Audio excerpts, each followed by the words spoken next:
The ad had been plastered across every corner of the internet, promising a spacious studio in a prime location for a price that felt almost criminal. Rent too good to be true. My friend had joked when I showed it to her, but I was desperate. Moving to this city had emptied my bank account faster than anticipated, and finding anything decent within my budget felt like searching for a unicorn. Still, the photos were enticing. Sunlight streaming through large windows, exposed brick walls, a sleek kitchen that screamed, hipster haven. The location was perfect too. Close enough to work, but tucked away on a quiet side street. I signed the lease without hesitation, ignoring the tiny voice in my head whispering cautionary tales. The actual apartment wasn't quite as glamorous as the photos suggested. The paint was chipped. The floors creaked ominously underfoot, and a persistent musty smell clung to the air. But it was functional, spacious enough, and most importantly, affordable. I unpacked my meager belongings, trying to ignore the growing unease that settled in my gut like a lead weight. Next door was an older building, its brick facade cracked and peeling. A single light flickered in one of the upper windows, casting an eerie orange glow across the hallway. That's where the unsettling began. The apartment next door was perpetually silent. No footsteps echoing down the hall. No muffled conversations. No hum of a television. It was as if the unit itself were holding its breath, absorbing all sound and life around it. I tried not to dwell on it, attributing the silence to an absent tenant, but the absence gnawed at me. The landlord, a gaunt man with shifty eyes, had been vague about the previous resident, mumbling something about them moving out suddenly without providing specifics. A chill snaked down my spine as I considered the possibility of an empty apartment next door, completely devoid of human presence. One evening, while returning from work late, I heard a soft scraping sound coming from the hallway. It was faint, almost imperceptible, but it stopped me in my tracks. I stood frozen, straining to hear anything else. Then, silence. My heart hammered against my ribs as I approached my door, peering cautiously into the gloom of the hallway. Nothing. Just a flickering light from next door, casting long, distorted shadows that danced on the walls. But the scraping sound lingered in my mind, a ghostly echo whispering secrets I couldn't quite grasp. Sleep evaded me that night. Every creak of the old building, every gust of wind whistling through the broken window pane, sent shivers down my spine. I lay awake, listening intently to the stillness next door. It wasn't just the absence of sound, it was a palpable emptiness, a void that seemed to suck the life out of the hallway. Days turned into weeks, and the unsettling quiet became my unwelcome companion. I tried to distract myself, filling my days with work and exploring the city, but the unease persisted, a constant hum of anxiety just beneath the surface. I started noticing other things, a faint metallic scent wafting from under the neighbor's door, an odd chill that seemed to emanate from their apartment, like a breath of icy air on a summer day. One afternoon, returning home with groceries, I felt a prickling sensation at the back of my neck. A sudden urge compelled me to glance towards next door. The hallway light was off, plunging the space into an oppressive darkness. My heart hammered against my ribs as I saw at the neighbor's door, slightly ajar. It wasn't a gaping opening, just enough for a sliver of black to bleed into the hallway. Curiosity warred with fear, but something inexorable drew me towards it. Hesitantly, I extended a hand and pushed the door further open. The air that rushed out hit me like a wall. It wasn't just stale. It was thick, heavy, saturated with a cloying, indescribable stench. A wave of nausea washed over me, forcing me to stumble back. I couldn't quite place the smell, metallic, acrid, tinged with something indescribably rotten. Through the gap in the doorway, I glimpsed an interior devoid of furniture or personal belongings. The walls were bare, painted a sickly yellow that seemed to pulsate faintly in the dim light, filtering through the cracked window. The floor was littered with dust and debris, undisturbed for who knows how long. An unnatural stillness hung over the space, amplifying the oppressive weight of the unseen presence that permeated it. I retreated from the doorway, my stomach churning. The smell lingered in my nostrils, a toxic reminder of the unseen horror lurking behind that door. It was then I noticed something else, faint scratching sounds coming from within the apartment.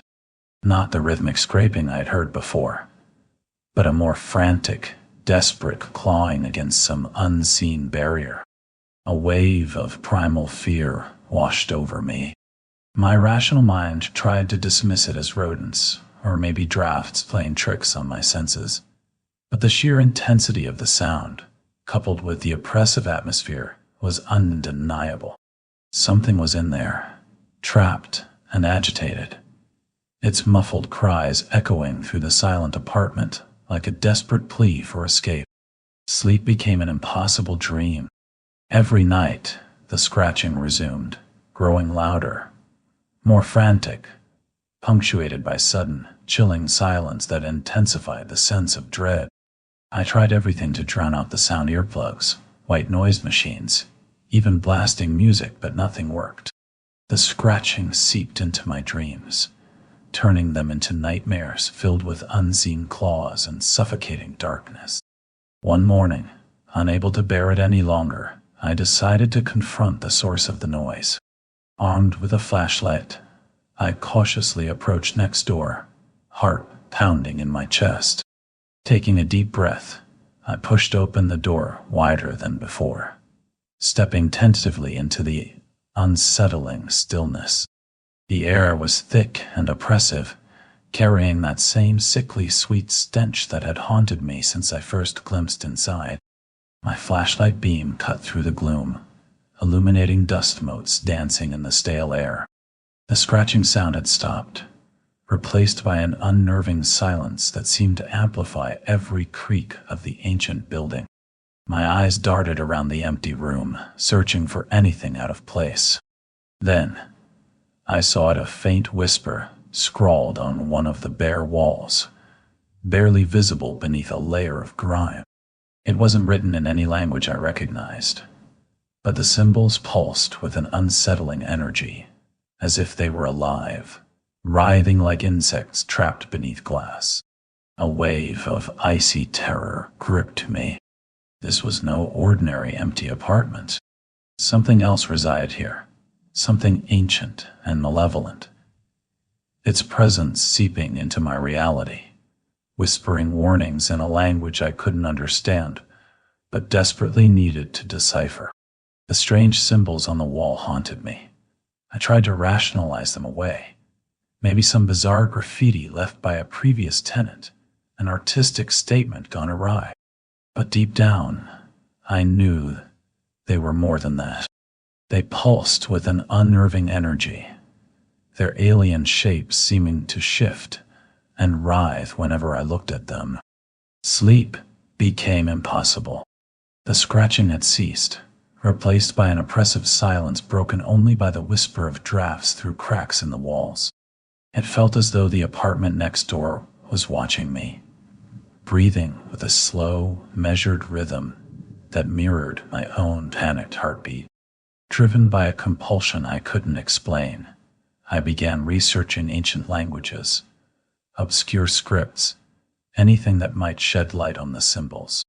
Days melted into nights as I devoured books on forgotten tongues and arcane lore, my apartment becoming a shrine to desperate research.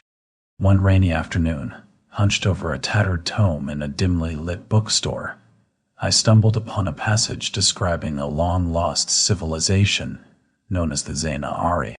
Their culture, according to the text, revolved around an intricate system of glyphs that conveyed not just words, but emotions, sensations, even glimpses into the unseen world. A chill ran down my spine as I compared these Unari script with the symbols on the wall. They were identical. The book spoke of a dark aspect within the Unari belief system beings called the Umbra, entities existing in the shadows, feeding on fear and despair. The glyphs, according to the text, were their way of communicating, leaving behind whispers of their presence in physical form. My blood ran cold. I wasn't just dealing with an empty apartment.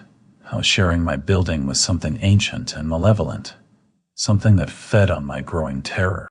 Fear threatened to consume me, but a newfound determination took root. If the Umbra communicated through these glyphs, then perhaps I could understand them, decipher their warnings, or even find a way to repel them. But time was running out. The whispers in my dreams grew louder. The oppressive silence next door seemed to throb with an unseen pulse. Armed with newfound knowledge, and a heart heavy with dread, I dedicated myself to deciphering the Unari glyphs. Days blurred into sleepless nights as I pored over ancient texts, translating, analyzing, desperately searching for meaning within those alien symbols. Slowly, painstakingly, I began to grasp their essence. They weren't just words.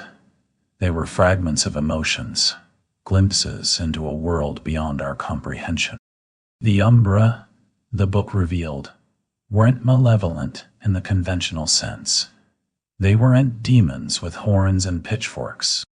They existed as shadows, entities woven from fear itself, feeding off the despair and anxiety of those around them. Their goal wasn't necessarily destruction, but assimilation to shroud reality in darkness, to consume all light and hope. The glyphs on the wall were a warning, not a threat, but a plea. They spoke of a growing presence, a thickening shadow encroaching upon my world, seeking entry through the very fabric of my fear. The scratching, the smells, the oppressive silence, it wasn't aggression. It was a desperate attempt to break through, to engulf me in its suffocating embrace. Realization dawned with a sickening clarity. The more I researched, the more I understood, the stronger their influence became. My own anxieties amplified their power, feeding their shadowy form, pushing them closer to breaching the thin veil separating our worlds. I had to act, not with violence or force, but with understanding. The Unari texts hinted at a way to repel the Umbra, not through combat, but through acceptance, through confronting fear head-on and refusing to let it consume me. It was a risky gambit, walking into the darkness instead of running from it, but it was my only hope. With trembling hands, I gathered candles, incense, and images of light and hope symbols that resonated with the opposite energy of the Umbra. Standing in my apartment, facing the wall that separated me from the encroaching shadow, I began to speak aloud, not in words, but in emotions. Fear, yes, but also courage, determination, a defiant refusal to surrender to the darkness. As the incense smoke curled into the air, casting flickering shadows on the walls, I felt a shift. The oppressive silence next door crackled with energy. A gust of icy wind slammed my window shut, extinguishing the candles and plunging me into near total blackness. Then, silence. A chilling stillness that seemed to stretch into eternity, pregnant with anticipation. The suffocating silence stretched on, punctuated only by my own ragged breaths and the hammering of my heart against my ribs. Every creak of the old building, every rustle of wind outside, sent shivers down my spine, a symphony of fear orchestrated by the unseen presence next door. Then, slowly, Imperceptibly at first, a change began to occur. The oppressive weight in the air seemed to lift, replaced by a faint, tingling sensation, like static electricity buzzing just beneath my skin. The darkness didn't feel as absolute anymore. Faint glimmers of light started to filter back through the gaps in my blinds, heralding the approach of dawn. As the first rays of sunlight pierced through the gloom, something incredible happened. The scratching sound returned, not the frantic, desperate clawing I had grown accustomed to, but a gentle, almost mournful scraping against wood. It emanated from the wall where the Asanari glyphs were inscribed, as if something was trying to communicate. Summoning a trembling hand, I reached for my phone, its dim light casting an ethereal glow on the symbols. To my astonishment, they were shifting, evolving. The menacing shapes that had seemed so alien just hours before now pulsed with a softer luminescence, their harsh edges softening, their writhing forms coalescing into something resembling hope. The scratching intensified, accompanied by a low, almost inaudible humming resonating through the walls. It wasn't the sound of malice, but of sorrow, of yearning for release. The Umbra weren't gone, not entirely, but they seemed to be withdrawing, their influence receding as dawn bathed my apartment in warmth and light. The fear that had gripped me so tightly began to dissipate, replaced by a fragile sense of understanding. I hadn't banished the shadows. I had offered them an alternative acceptance, compassion, a glimpse of the human spirit's enduring resilience. The glyphs pulsed one last time, then faded into quiet stillness. Silence returned, but this time it was different. It wasn't oppressive anymore, but peaceful, almost comforting.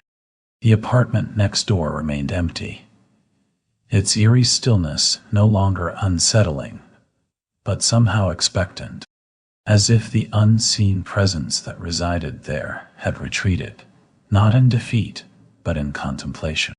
The experience left me shaken, yet strangely empowered. I had stared into the abyss and emerged, not unscathed, but alive. The shadows still lingered, a constant reminder of the darkness that lurks beneath the surface of our world. But now, armed with newfound knowledge and a flicker of hope, I felt a sliver of confidence. I was no longer just a tenant in an empty apartment. I was a guardian against the encroaching night, a beacon of light in the face of unseen terrors. The fight wasn't over, but for now, dawn had broken. And it was beautiful.